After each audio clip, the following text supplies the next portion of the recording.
Anyị ahụla otu nwaada nwaanyị na-alụbeghị di nwere ike ije kọwa onwe ya. Kedụkwana ihe dị iche nwata nwaanyị lụgoro di na nwata nwaanyị na-anụbeghị di? Kedu otu o nwere ike ji akọwa onwe ha?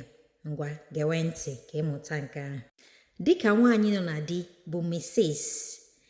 ị nwere ike ịkọwa onwe gị dịka mbụ a na-ada asị na ọ bụ oriakụ, mana ụmụ nwaanyị ụfọdụ si na ha abụghị oriakụ, na ha bụzi odoziakụ, ma ọ bụ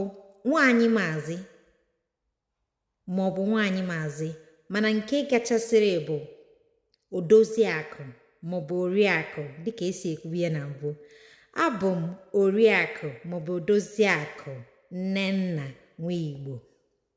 Ọkụ ifuru ihe dị iche na nwa agbọghọ na-anọghị na di bụ nwata nwaanyị, nwaada. Aha m bụ nwaada Nkechi, abụ m odoziakụ Nkechi. Ị ghọtara nke a? Ngwa gwa m afa gị, gwa m taịtụl gị n'ebe edemede.